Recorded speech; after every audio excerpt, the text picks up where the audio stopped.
She didn't scream. She didn't run. All she did was make a tiny, desperate hand signal across a crowded restaurant and hope someone, anyone, would notice. Asterisk, what happened next would shock everyone in the room and forever change the life of a poor single mother who thought no one was watching. Asterisk, before we continue, take a moment to like this video, subscribe, and share your thoughts in the comments. Your support helps stories like this reach more people who believe kindness still matters. Welcome to Love and Kindness Stories, where real moments of humanity remind us who we can be.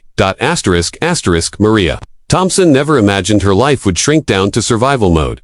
At 32 years old, she was a single mom to a 6-year-old boy named Caleb. His father had disappeared years ago, leaving behind unpaid bills, broken promises, and silence. Maria worked 2 jobs: morning shifts, cleaning offices, and evening shifts as a waitress, yet somehow it was never enough. Rent kept rising, groceries kept shrinking, and fear had become a quiet roommate she could never evict.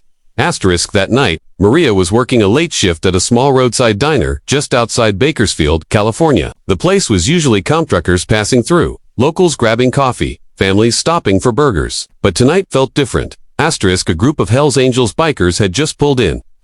Their motorcycles roared outside like thunder. Leather jackets, heavy boots, tattoos crawling up arms and necks. Conversations around the diner fell into an uneasy hush. Maria felt her chest tighten. She had heard the rumors. Everyone had. She told herself not to judge, but fear has a way of whispering louder than reason.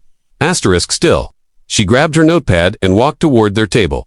There were 7 of them. Big men, weathered faces, quiet eyes that seemed to notice everything. What can I get you? She asked, forcing a polite smile. Coffee orders, burgers, fries. Simple enough. As she turned to leave, one of the men looked at her more closely. His name Patch Reed, Jack. His eyes weren't harsh. They were alert, protective, even. Maria didn't know that yet. What she did know was that someone else had followed her inside. Her ex-boyfriend, Ryan. Ryan had started showing up again weeks ago. Always angry, always demanding money she didn't have. He blamed her for his failures, for his bad luck, for everything.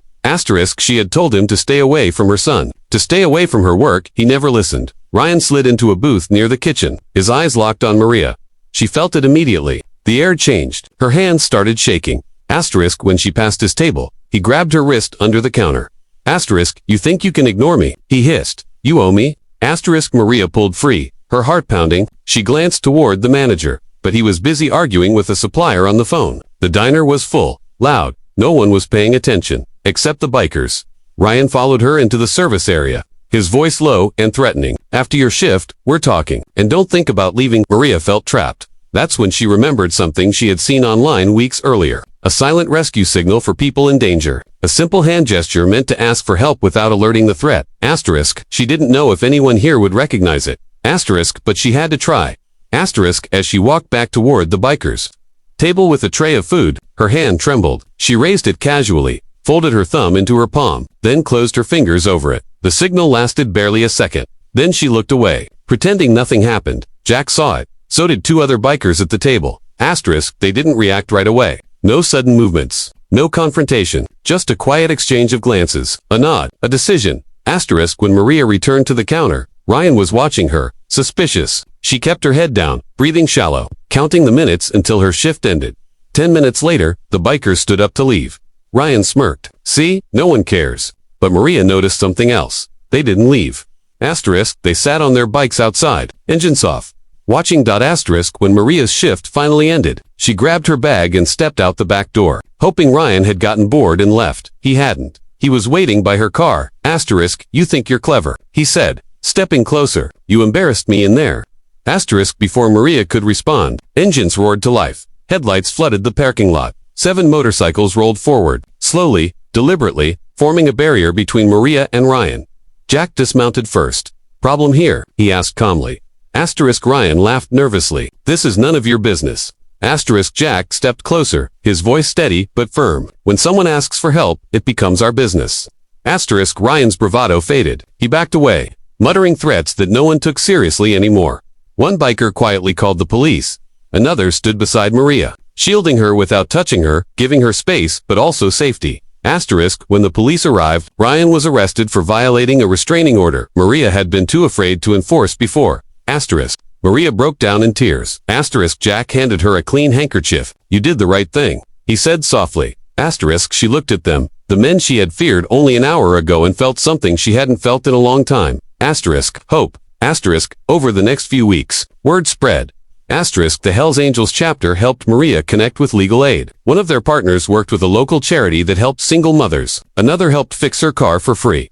They never asked for recognition. They just showed up. Asterisk, months later. Maria stood in her small but safe apartment, watching Caleb do homework at the kitchen table. The fear was gone, replaced with stability. With community. She thought about that night often. About how kindness doesn't always look the way we expect. Asterisk, sometimes it wears leather jackets. Sometimes it rides loud motorcycles. Sometimes it notices a quiet signal when the world looks away. Asterisk, Maria now volunteers to teach other women the silent rescue signal. She tells them one thing every time. Asterisk, you are not invisible. Someone will see you. Asterisk, kindness isn't always loud. Sometimes it's a glance, a pause, a choice to protect a stranger. And when we choose kindness, even for someone we don't know, we can become the reason their story doesn't end in fear, but begins again in hope. Asterisk, if this story moved you, share it with someone who needs to hear it today. You never know whose silent signal you might notice tomorrow.